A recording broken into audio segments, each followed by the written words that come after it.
Yeah, put the deck up. Hello, everyone. You know, I'm never quite sure of the exact moment that the feed starts. So there's always that moment of uncertainty. Some people are outside your org, says Teams. I mean, yeah, that's literally the whole point of doing this, to be fair, guys.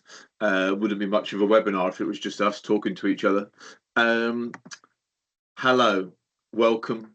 What a treat for you to be joining us. It feels like ages since we've done this. We have a packed agenda today talking about digital traffic regulation orders. If you were lucky enough to be in Birmingham last week, yeah, only last week we had a great day there doing a digital traffic orders conference. Thanks to everyone who attended that. But we will do our best to cover off some of that ground over the next up to you guys really, but 45 minutes or so maybe. It's the usual sort of agenda. We're going to be hearing from John Cooper about the latest from the DFT. We've got a little update on the beta from Dr. Gareth Tilley. As always, we're going to hear from John Harrod Booth on the data model. And then I will be your compare through any questions and answers. And before I start sneezing, I'm going to throw over to John Cooper. John. Hi everyone, thanks Paul for the intro. Yeah, hi, I'm John Cooper. I'm the product owner on the digital traffic regulation orders beta. There's lots to say, as Paul said. We've been a while since we've had a webinar, and lots happened in the intervening period. Just briefly here, we've got a run through what I'm going to just cover before handing off to the team to go through a few things in a bit more detail. So as you know, we've been in private beta since October 2024. And the good news is we've gone through our GDS assessment and passed, and we are clear to start a public beta. We don't yet have a finalized date, exact date for the starting of public beta, but we are clear to go through, and we got a very clean bill of health from the assessors, and they liked the project. So we are all set, really. Lots to do on the technical front and other parts of the project. We're up to version 3.3 of the service, and John Harrod Booth will talk a bit more about that later on the data specification and technical parts that support the service. A reminder that we have lots of technical documentation that's stored on our GitHub, where we have the user guide, interface control documents, and example files that you can use for accessing the service. GitHub is also where we take and record issues about the technical running of the service. So this has over 70 of these now, and we triage them on a daily basis and add and subtract things from our backlog and to-do list in order to progress the service. Now, the other thing that we know lots of you have been waiting for, and that we have said on many previous webinars about the consultation on secondary legislation, as you will, I hope, have seen, this consultation is now out, and it was a stakeholder consultation, so launched by emails being sent out to all likely stakeholders. And we've also published it on the TTF website. And there's a link in the chat to the TTF site. And perhaps we'll add in the specific link to the consultation just to help you get to it if you haven't yet seen it.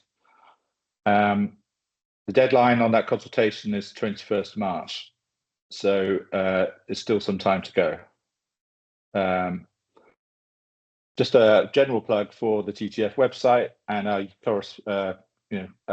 corresponding YouTube playlist, as places where we make available recordings of our webinars and have supporting documentation. And just to say that on the project, lots of user research has happened already. That was quite instrumental in helping us pass our assessment. And we continue to do lots of user research even now as we are transferring into public beta. So that's the generalized intro. If we could just go to the next slide. This is the draft regulations frontispiece that is now out for consultation.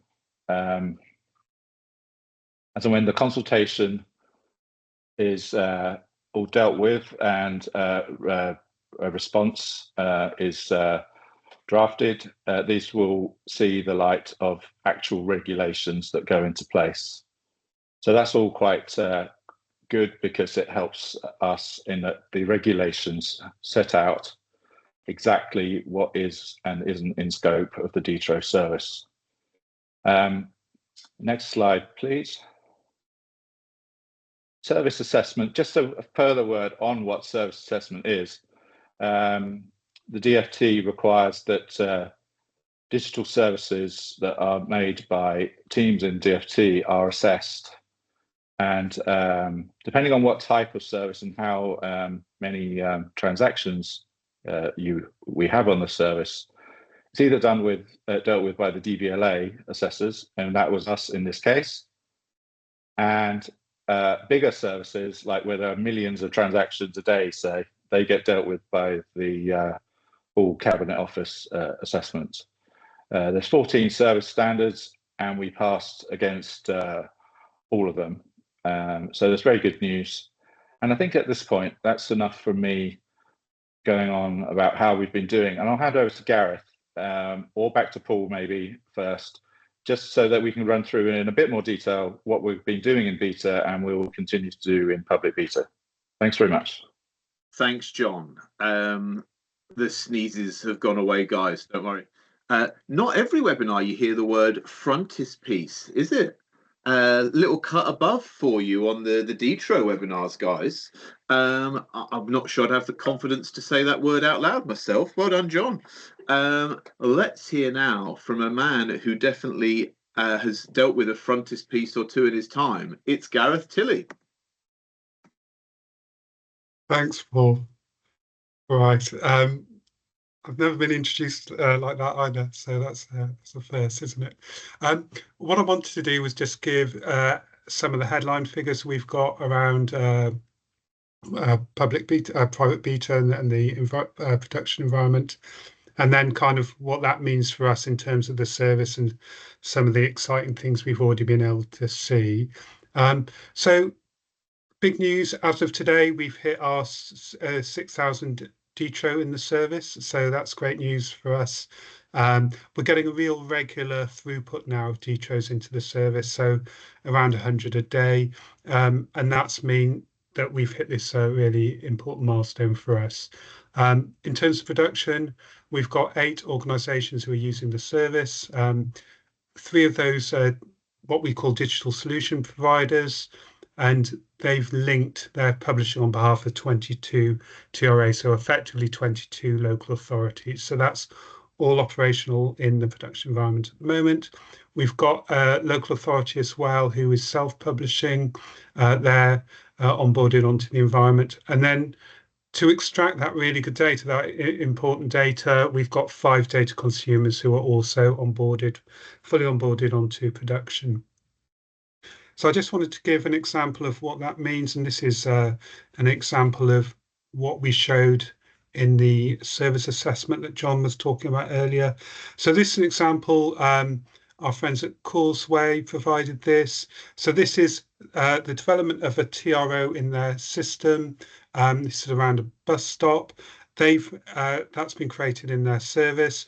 They've then digitized that. They've then turned that into a TRO. A digital TRO, and they've published that into the service.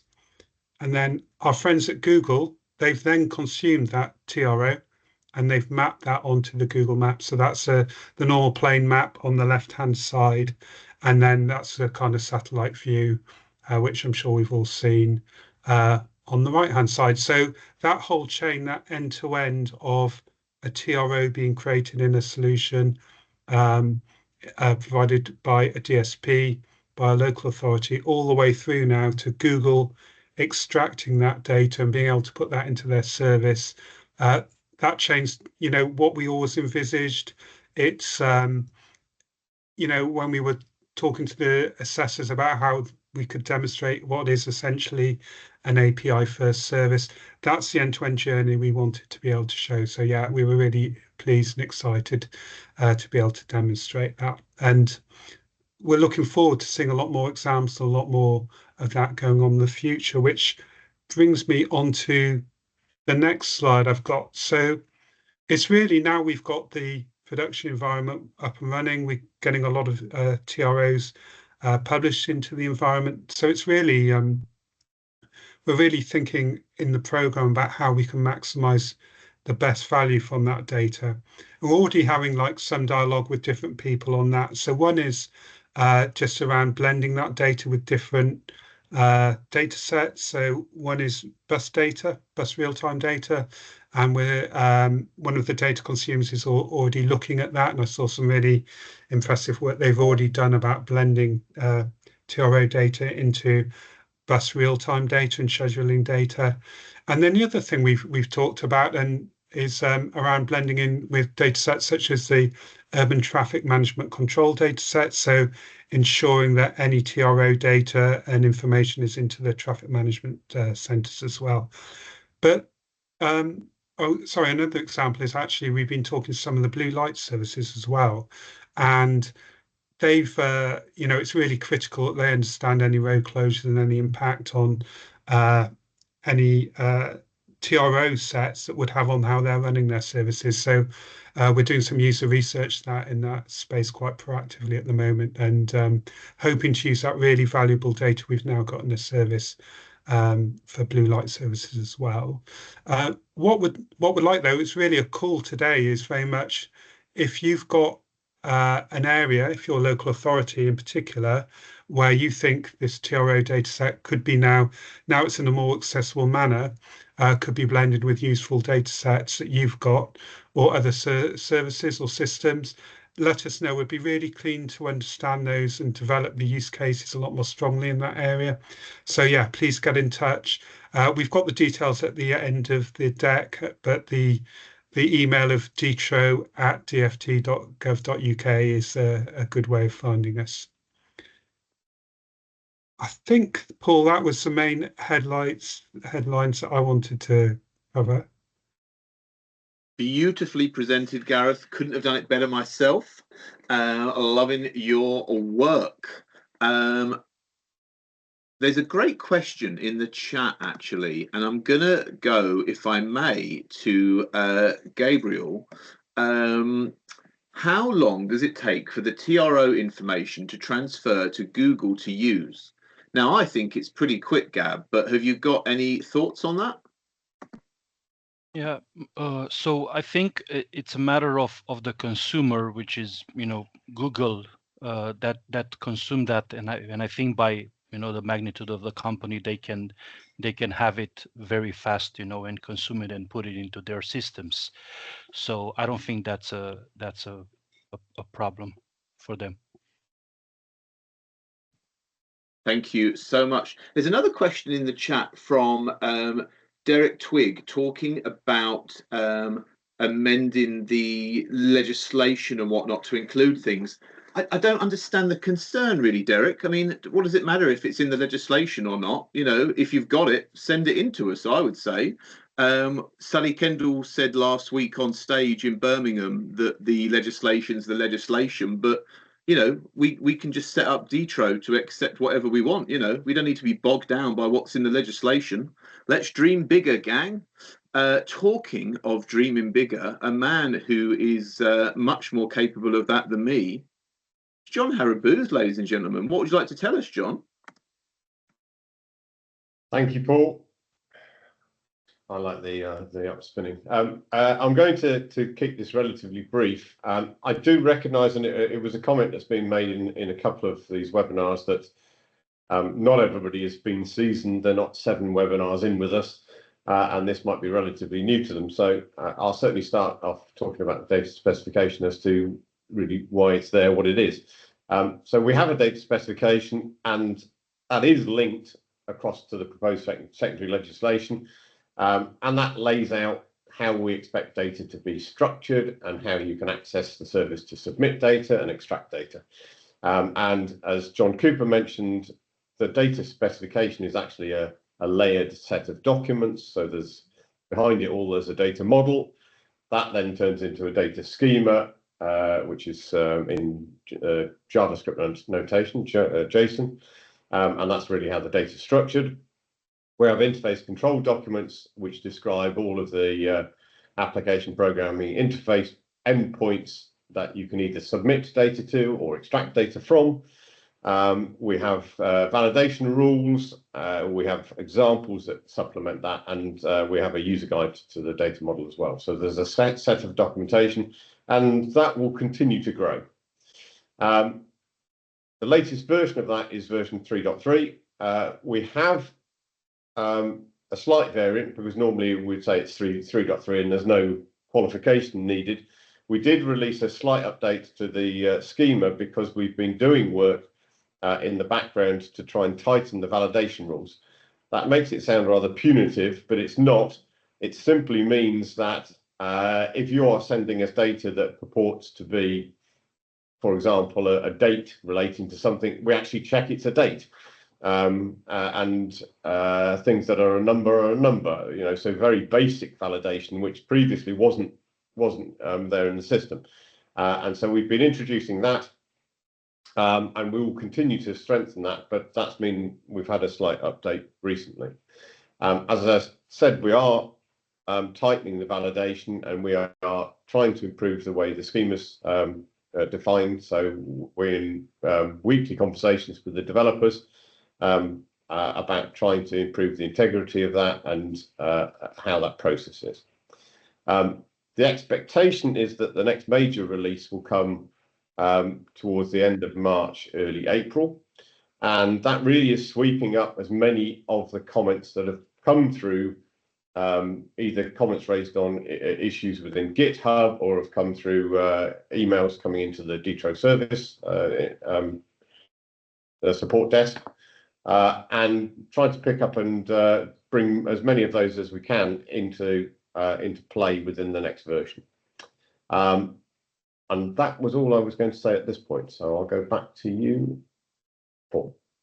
Thank you so much, JHB. I was just answering a question in the chat, but we can talk about it more in detail. I do believe the next item on the agenda is questions and answers. So this question in the conversation is, sorry, I'm just reading the chat and getting distracted. Yeah, I mean, to be fair, Peter, that's really an issue for Scotland and Wales, isn't it? You know, like we're building the service, and if they want to come on board, then they're welcome to. But you know, we can't sort of preempt that. So I'd say it's, you know, not sort of the DFT that's driving that lack of action. So this question is, here's a question in the chat. I'm going to throw this open to anyone on the team that wants to have a crack at it. I can't. Is there a reason why Section 45 Road Traffic Regulation Act designation around paid for parking is missing from Section 93(3) from the draft Automated Vehicles Act? It's not draft. It is the Act. Anyone got any thoughts on that? What we don't have, gang, is Sally Kendall. She's on leave this week. We were hoping to have her for this webinar, the first one since the consultation went live, but it just fell when she was on leave. I'm hoping to get her for the next one. John Cooper? Yeah, I'm not sure we can really answer that one, Paul. It's, as I say, it is really a policy question, as they were responsible for drafting the consultation and working with legal on drafting the regulations. I think the answer there is, if you believe there's a a good reason why this should not have been omitted, then to write it in your consultation response, and DfT will take account of it. But again, you know, maybe I'm a dreamer, John Cooper, but I would just say, if we want to be recording this information, we can set up D-TRO to do it. You know, we don't have to sort of live and die by what's written in the regs. Would you say, product owner, sir? Yeah, I mean, definitely the data model, as described by John so eloquently, is built to cover, you know, all types of on-street parking. There shouldn't be any reason why we can't accept any particular type of on-street parking. If there ever are any variations needed to the model, there are exceptions that can be written in sort of exceptional circumstances, by definition. So we do aspire to allow for all different types of any kind of information that's in any TRO, really. Beautiful. Thank you, John. Now, the question that's kicking around in the chat is, at what point will we need to input all our existing TROs, not just the new ones, and then sort of, you know, same question around digitizing the really old ones from before they started using the digital system. Do you want to have a crack at that one, John? Yeah, it was omitted from this consultation, as you will have seen. So that second date that we had talked about on previous webinars isn't in the consultation. I don't really know the background to that decision, but I would infer that it was done so as to concentrate attention on the immediate problem at hand, which would be to add in the new orders. I dare say that at some point in the future, there may be another consultation with that other date in there. There is nothing to stop the original existing orders being sent to the D-TRO service. So in fact, if you are working with a digital solution provider and you have all your orders on a digital records, they could in theory be sent to us once public beta is going, or if you're in the private beta cohort, it could even be sent now.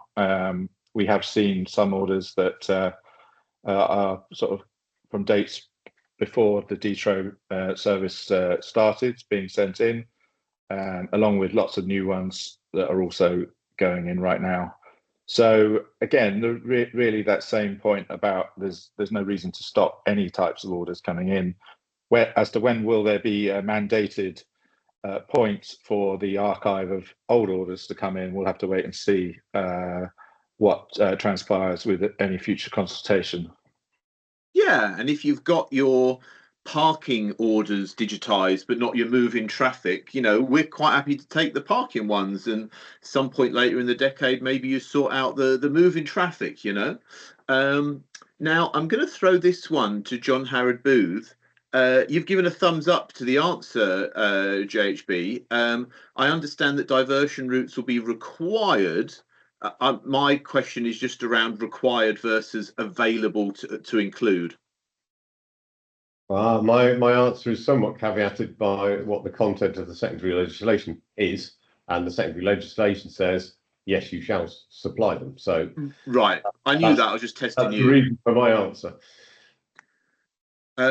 Do you have an update on progress from devolved government? I can't say there's been too much progress since the last time we spoke to the guys back in 2024. They know who we are, what we're doing. They're welcome to you know, get in touch. Some of them might be on this very webinar, but no, I don't have a particular update of like, oh, you know, we spoke to them and X or Y is happening. For planned TTROs, John Cooper, do we have to add both notice of intent and notice of making to D-TRO?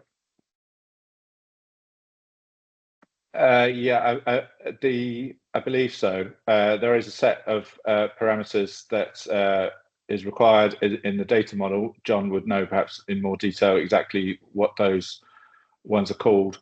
But there is the principle of adding proposed and final orders is definitely in the model. There are some subtleties around sort of live switch on and switch off dates that we've yet to finalize, but I believe that's our intent to cover off those dates. We can cover a written reply in a bit more detail on exactly what those parameters are, though. You've already replied to this, JHB, but did you want to say anything else about geospatial file formats at all? Don't feel obligated. I'm happy to do so. In response to Jack's question, yes, absolutely. It's a topic we discussed and have been looking at. There's a number of different layers to this particular onion to deal with, but yes, we are actively looking at it. So I'm going to say watch this space. So while I've got you on the blower, do we have to enter our TTROs relating to principal right of way? Oh, that's beyond my pay grade, so I'm a mere technician. That sounds like policy. I don't understand the word principal in that sentence, which is my fault, I'm sure, not Samantha's. Principal right of way. John Cooper remaining silent and not going to help me out. Okay, fine. Well, there is this concept of principal roads, but rights of way are normally smaller types of roads, I guess. So maybe a principal right of way is totally unconnected to a principal road, which is normally a large road. If anyone's laughing at my ignorance in the on the webinar, do feel free to clarify, and we can take that away and work out our answer on that. I think I've generally covered off most of the cues we've had so far. Can you clarify that we now don't need to send move-in traffic order? No, Jade, no. We were talking about old orders for that. So to be clear, from whatever date comes out of the consultation, and the consultation has a couple of options around dates, from that date, it will be a legal requirement to send new orders into the service, all new orders, experimental, temporary, all permanent orders. What I was saying, and sorry if it was unclear, was that if you've already got your old orders digitized for moving traffic, let's say, and not parking, feel free to send them into the service. And then if you're digitizing your parking stuff, or you plan to do it next year or whatever, when you've got that, send it into us. We're kind of like, an open house basically for whatever you've got. If you don't have any of your old orders, no problem, start thinking about it. But the key thing is, for whatever date comes out of the consultation, that's the deadline to get new orders to us. But also, like we heard during the webinar from Gareth, if you have one of the systems already that people are using, or you're working on your GIS system that you're going to be using to send it to us, don't wait for the deadline. Just like turn it on. When we go into public beta, just join us. Oh, here's a great question. School keep clear zigzag markings outside of London covered by a TRO. I was like learning as I read that. Do we need to submit these? I mean, John, I guess if it's like covered by a TRO, then the answer would be yes. I mean, my dream is to get stuff like that into the service when not covered by a TRO, but I wasn't aware that some were covered by a TRO, John Cooper. Yeah, I think basically, if they are covered by a TRO, we'll take them, and even if they aren't, we'll still take them. We're aware of lots of restrictions that aren't covered by TROs, and we'd just like to collate as complete as possible data set. So even if something was not explicitly called out in the secondary legislation, as we've said, we'll still like to take that data. So the zigzag outside of London, for sure, yes, we'll take them along with any kind of other signs, lines, and markings that are, by their very placing or erection, are affecting a legal traffic control but don't require a TRO. We'll also take that information. Yeah. John mentioned 3 DSPs. People are making comments so quick. John mentioned 3 DSPs linked to 22 TRAs. Do you have a list of possible DSPs we can review and approach, or where we can find them? I've talked to you about this before. Oh, Gareth, did you want to say something about what's on GitHub or something, maybe? Yeah, absolutely, Paul. We can maybe put that into the chat as well, but there is a list on GitHub of all the organizations involved in private beta, and that lists the DSPs who are involved, as well as the data consumers and the traffic regulation authorities. So yeah, it's all there on our private beta list in GitHub, and I think, yeah, we'll try and get that into the chat as well. I think it already is at the top of the chat. If everyone's got access to the chat, it was, I put it in right at the beginning. But we can put it in again too. Yeah, put it in again. Michael says, sounding expensive at the moment. Well, they tell me, Michael, that it's not expensive. I believe that you can go into G-Cloud and, for a potentially 4-figure sum, get yearly coverage. Don't quote me on that. That's kind of secondhand. And of course, there are in-house options that people are looking at, but I suppose the flip side of that is it will need to be maintained, and how are you going to maintain it? So if you do get a DSP in, they will do the updating for you, but over time we will come out with new stuff, changes to the service, improvements, innovations, move on to later versions of the API, and eventually we'll deprecate earlier versions of the API, and you'll need to keep up with that. So worth bearing that in mind. Right, okay. All sorts of good chat here. Joanne says, how can we check what has been submitted by a local authority? I assume if you are using a DSP, they will all be automatically submitted. I suppose, John Cooper, that's not really a question for us. I would guess that if you're using some software, it would kind of have something in it that would show you that it was submitted to the D-TRO service on the 17th of February at 9:43 or whatever. Any thoughts there, John? Yeah, I mean, it depends what level of access to whatever systems you're using via yourselves or a DSP to generate and publish the orders. But if you wanted to access the data that is on the service independently of anyone else, we can set you up with a consumer account that lets you consume directly the data from the API. Bearing in mind this is a API only service, and it doesn't come with any rendering tools or visualization or anything. You would get the raw data off the system. But yeah, it is possible to see exactly what has been put into the service. Thank you, John.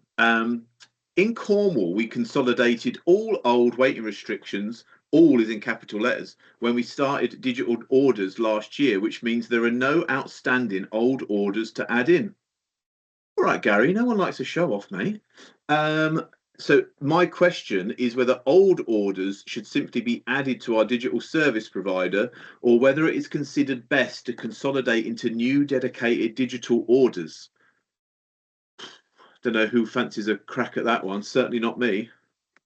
It's I mean, it's obviously a choice to be taken. We are aware that making the new order to go into digital would have advantages. You'd be more assured that the currency of the information matching between what's on streets and what's in the actual TRO, and then what's on the digital TRO, would all be consistent.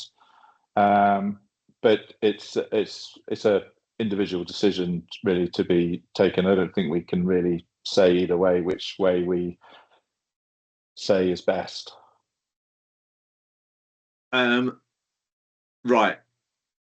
Pay attention here, gang, because this is prime area for me to say the wrong thing. Are we saying that the D-TRO process is to include a public consultation platform for perm experimental orders? We will also have to provide notice of intentions of temporary orders. I mean, the D-TRO service itself isn't going to have that platform. We aren't a platform. We're just the storage warehouse, essentially. I am thinking of a service that already exists that the local newspapers have, like a sort of website where they include all sorts of public notices and stuff. And I'm sure they'll take the D-TRO data and use it. I noticed that JHB's come onto camera there. I don't know if he wants to add anything about this one. Well, I was going to reflect exactly what you said, which is the scope of what's being delivered at the moment is certainly not a public-facing platform for consultation. So no, I think is the answer within the current scope. Yeah, but what I was trying to say was that the data we'll provide will allow for that stuff to happen. So I guess each council will have to sort of look into what's being shared and where and see if it meets their needs. You know, councils might want to take the open data feed and put it onto their website and use that as the platform for the consultation. You know, there's all sorts of options, I think, once we get up and running. Okay, here's one that I need a bit of help with. Am I correct in thinking proposed static TROs are required to be sent into D-TRO? If I don't understand this question at all, actually. If so, what is the reason these are required, as they may or may not be sealed? Oh, I see. The word static is confusing me, but really it's just a proposed order. This question was asked previously, but no proper answer or reason was given. John Cooper, how do you plead? I'm just looking myself at the order reporting points that the D-TRO has. And on we definitely have one for permanent notice of proposal. So when you are making a permanent order and it's a proposal, that is one category of submittal. I'm looking down to see if there's any others that have proposal, but there are there's notice of making, and there's notice of intention for TTROs. There's experimental notice of making, permanent notice of proposal, and various others. I know that's not a complete answer, but we do have these various stages of types of orders that can be sent in, and there is a full list of them that is available, and they're basically the terms themselves are derived from the title of the type of action that is associated with making the orders. Thank you, John. I think. Now, Jonathan Harrod, as far as I'm aware, bus stop clearways no longer need a TRO. So they've got some that are covered by a TRO and some that aren't. Can we only send those that are covered by a TRO? I mean, well, any thoughts, John Harrod Booth?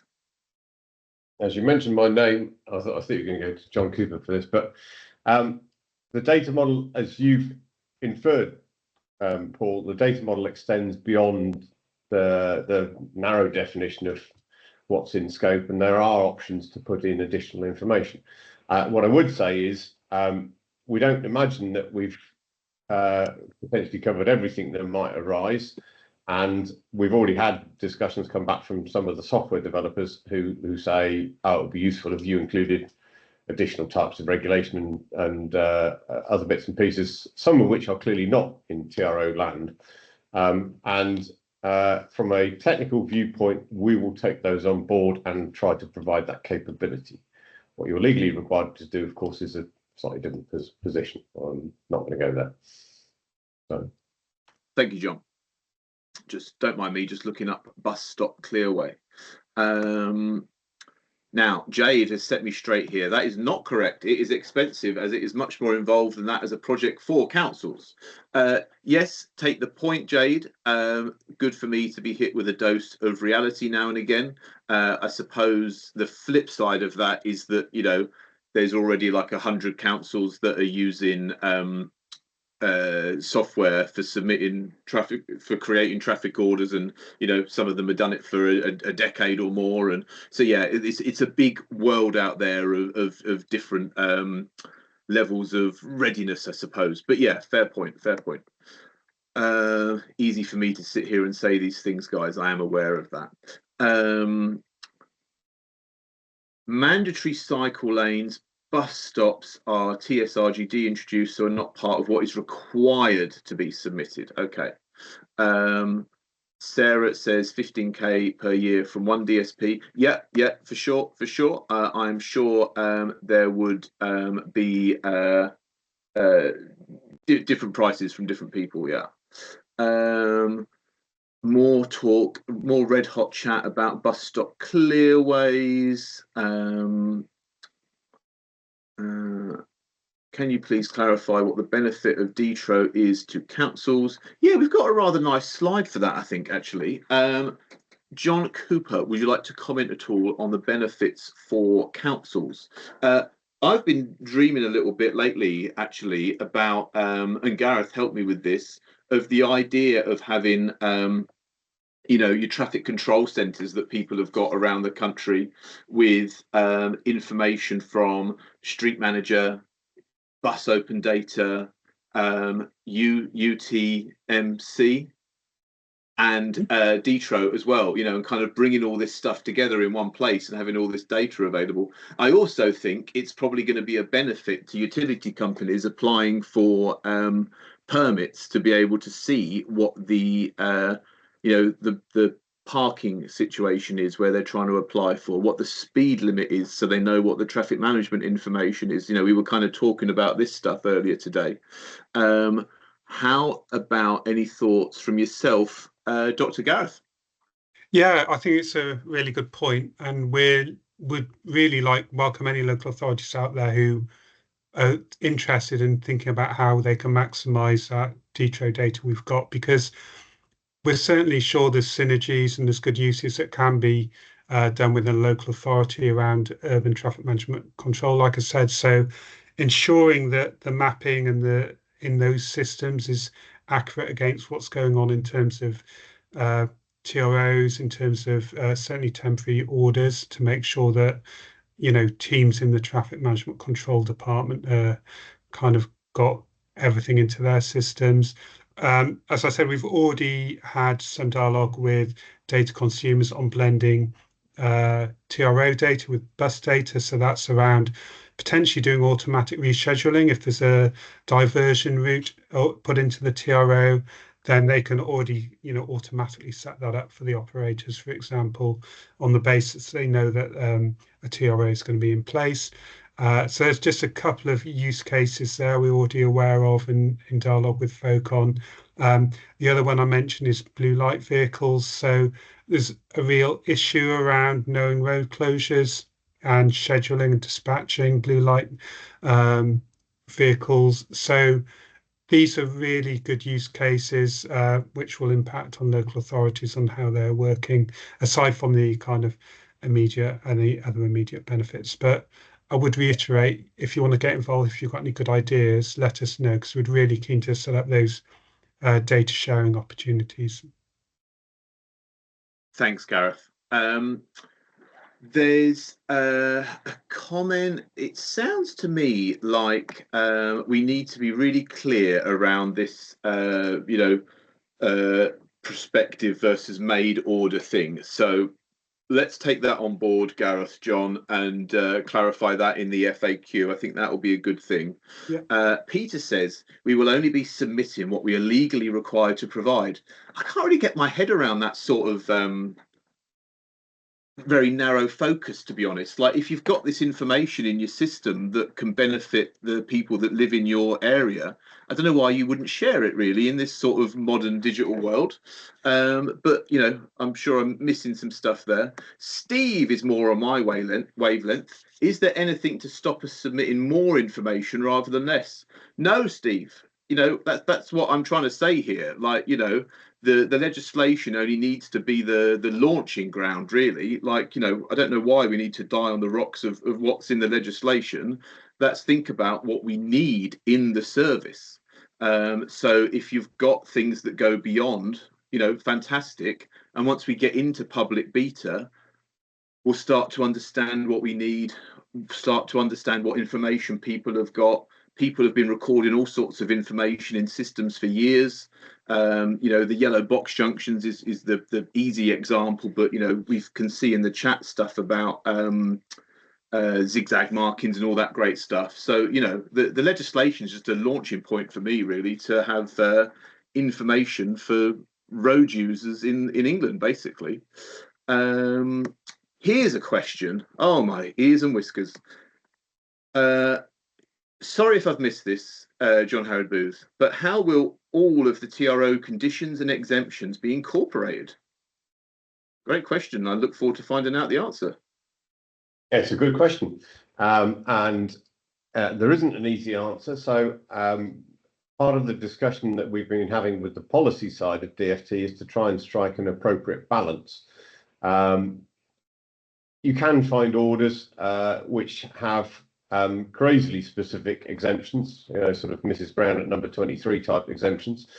And given that the D-TRO service is not attempting to be a facsimile of all of the fine-grained detail of every order, and that still rests with you, the local authorities, there is a cut-off point. Quite where that cut-off point exists, I think it's still a matter of debate. We've had discussions around some things which affect large numbers of road users and therefore probably should be included, and things that affect very small numbers of road users and therefore probably shouldn't be. There is a recognition of the complexity of trying to do the really fine-grained detailed stuff. So it's a bit of a woolly answer, but it's been looked into. Do you wish me to say any more, Paul? No, I think that's a good starter for 10, JHB. Thank you. Temporary traffic orders now. We are not always informed when they are lifted. We can't rely on permit start stops as often the TTRO does not run for the entire works permit period. How will this be managed? Great question. I would say let's not let perfect be the enemy of good on this one. You know, we can get start-stop information from Street Manager for some of these works. We also have in Street Manager the current traffic management and the highest traffic management. So, you know, if people start taking advantage of that and they can say highest traffic management road closure, current traffic management, no carriageway incursion, you know, that can help with this as well. You know, Sally and I have kind of talked about this over the months. You know, there's a side street when I walk to work and it's closed like 8 a.m. to 5 p.m. Monday to Friday or something like that. You know, are we saying we want someone to start and stop that every day? Probably not. But if you've got a road closure for a busy road like Victoria Street, where it's, you know, just off from, you probably would want some information like that. I'm dealing or was dealing in Westminster a lot with, you know, building sites with road closures for deliveries and all sorts of stuff like that. You know, how do we get those closures in? You know, we don't quite have all the answers yet, but an awful lot of temporary orders are for roadworks, and we can incorporate information from Street Manager. The other thing I would say, and I don't want to say anything controversial here, is a lot of people seem to be writing traffic orders for 18 months around the country, temporary orders. That's like a maximum, and they write the order for that whole time. I never did that, and I don't understand why people do it. I would give people like a week and a backup week. So maybe we need to sort of start reducing some of the time we write these orders for, potentially. Sometimes people say, oh, it's to do with remedial works and stuff, but how often do you need to use that order for remedial works? Sometimes you need to do remedial works, but you don't need to close the road and stuff like that. So I think it's worth looking at that. But yeah, we don't have all the answers for that, Joe, but yeah, certainly we can get some of the way there. For emergency TTRNs, we often don't get the application straight away. We are still chasing applications from 2023. What do we do in this instance? Crumbs. Any thoughts on... I mean, temporary notices are tricky, I appreciate, if you get the notice written and onto the service, great. If you don't, then you don't, I suppose. Any thought on temporary traffic regulation notices, John Cooper?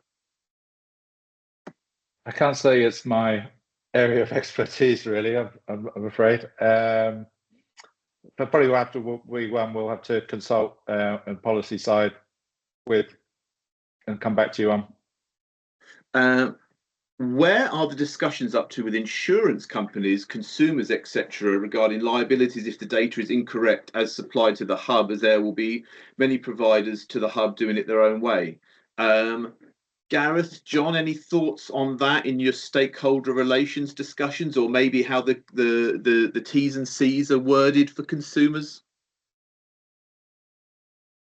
I think it's firstly important to say that what we're publishing is an extract of what's the legal document housed by the local authority. So, the service is, as I say, kind of consumers are taking an extract of the TRO, the legal document. JC, is there anything you want to add? Yeah, that's probably the most salient point. We will have T's and C's regarding the general approach to publishing and that, but we aren't. We are taking the data, which is the extract of the legal version, as Gareth said, and it's published on the system. It's not. We're taking that data as is. If it passes into the system, it will be published. It's expected that because it's the extract of the full order, that there should be good compliance between both versions. But for legal purposes, the people would always need to refer to the actual legal order. There's another question here about TTRNs, which suggests to me we need to get some clarity around that one, gang. More great chat around sort of what is, and I'm enjoying all the what requires a TTRO chat, guys. That's great stuff. It probably has already been shared or explained, but for those who have already transferred data via their mapping systems to D-TRO, can we view this to see what it might look like? Is this what the private beta is all about? Yeah, Gareth, I suppose when you showed those photos of what Google had done and maybe some other people, that was kind of what you can get out. Yeah, absolutely. So that's examples of data consumers extracting that data and putting it into their services. We don't have there's nothing in the service which is a kind of viewer or a map-based viewer or anything like that. It is a API first service. So if you want to see what's in the database, what's in the service, that needs to be consumed through the API and then put on a mapping-based system. We've got a couple of people in the chat saying to allow for remedial works, and then Peter, who I always agree with, says remedial works that require a road closure should have a new closure. I mean, I couldn't comment, but it's certainly a view. Yeah, for sure. Samuel, I was just looking at the PBI figures today, actually. I know how many people are below 50 and between 50 and 30 and below 30. How does the service deal with suspensions for TTROs, parking suspensions, etc.? Well, I think, Megan, that the suspensions are kind of out of scope. No one's ever talked about parking suspensions before, but if you're writing a TTRO to do it, then then you need to put it into D-TRO. I think that's fair. If anyone wants to contradict me, okay. Oh, here we go. Thank you, Keith. Several benefits of digital TROs. Lovely stuff. Okay, we've got the issue of, yeah, we don't need to have a debate in this chat about the rights and wrongs of how long we write traffic orders for. Okay, is it the intention that this can be linked to Street Manager, as at least then the starts and stop wouldn't have to be manually added? Yeah, sure. What I'm desperate not to do, Samantha, is create a whole process for councils where the starts and stops need to be done. So yeah, like I'm that's what I've been saying to Sally, actually. I was like, who for these building sites, who is going to control the start and the stop? It's not fair to like put more work onto highway authorities to be doing the starting and stopping, and what you're going to be like ringing up some building site and saying, oh, are you still on site there or whatever. No. So yeah, no, I think we definitely need to automate it down the line from Street Manager for sure. Yeah.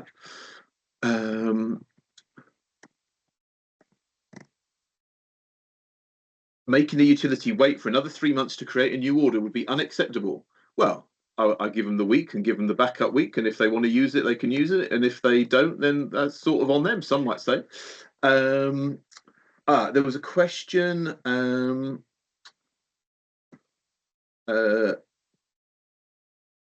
Somebody said, I'm not trying to skip over this. Sorry. In Havering, our perm orders are digitised, and this costs the council money each year. Adding temp orders to the mix will mean even higher costs for councils. Not necessarily. I know that some providers are looking to do temps as well as their perm service, or vice versa, maybe. Is the DfT offering any financial support? I need to be careful how I word this, but I believe essentially what happens, guys, and some of you might know more about this than me, is that the new burdens team within government kind of takes a look at these things and discusses it with the councils and decides whether it is a new burden or not. And then we have a discussion around the finances. And I think that kind of happens at the time that the regulations are coming in. So I can't sort of comment further on that about the financial support. It's 58 past, and there's still some good questions coming in. Oh, well, yeah, there you go, Jack. That's the sort of my understanding of the new burdens process. It sort of happens around the time of the regs. It's 59 past, and the agenda did say further information from John Cooper to close out. Have we got any further information? Is there another slide beyond this, Gareth? Yep. I don't know if Gareth, you want to come in on engagement? Yeah, can you, I have flicked over the slide, but is it not showing? It's quite possible. 2 dates for the diary that we've got. So the next technical webinar is on the 26th of February, and so that's in 2 weeks' time. So if you're interested in particularly in the data spec and the data model and changes there and any our validation rules, please do register for that. And then the next main face-to-face, where I'm sure there'll be a fair few of the team available, will be at the TTF conference, and that's on the 7th to the 8th of May in Leicestershire. So that's in Hinkley Island, same venue as last year, I think the year before. and that's, as I say, on the 7th to the 8th of May. Can people see the deck? Has it moved on? Yeah, from I was just offering you as engagement lead, Gareth, to come in and do the engagement section. Surely I'm happy not. to do the further information section. We've mentioned most of these things before, and there are links in the chat to various things, the TTF website, our announcements by newsletters, and at the conferences that Gareth has mentioned. Doubtless there will be some other ones that we will add in, and all things might also be announcements around public beta starting and everything. We're on the cusp of a long-awaited update to the FAQ. You can sign up to the mailing list using the D-TRO at dft.gov.uk email address. You can unsubscribe at any time. Do look at the GitHub for documentation and issues if you are of a technical persuasion and wish to see how it's all running, about versions and other issues that are affecting the service. And then obviously we have our YouTube playlist that's got recordings of all the other webinars that we've done. We'll be adding this one as to the list as soon as we can.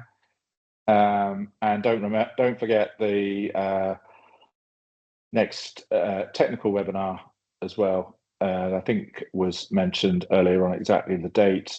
It's in a couple of weeks from now. Yeah, there you go, 26th. I want to close up because I have a solemn promise to never make a webinar go more than an hour, but there's a great comment here that I just wanted to close with. Andrew's talking about, would Street Manager override a TTRO which has been issued in good faith for 9 months or whatever? What we don't want is works are completed on site, but the TRO gives the public the impression the road is still closed. Yeah, that's what kind of keeps me awake at night, Andrew. Basically, you know, you drive up to a roundabout, your system's telling you it's closed, but you can see it's open. So what we want is to have two things: the valid traffic order that's valid for 9 months, but more importantly, is the road closed, yes or no? So if we can get information from Street Manager to say it's not overriding the TRO, it's just saying that the road is currently closed or currently open. The traffic order is still valid. No one's saying it isn't. There's still loads of chat going on, and it's great, guys, but we're going to have to end it there because it's gone 4 o'clock. Could the DFT people stay on the line for a bit of a debrief? No, don't do that, because there's always people hanging around and stuff. Actually, we'll do that separately. Thank you very much, everyone. Stay frosty, and see you for the next webinar. Goodbye. Bye. Thank you.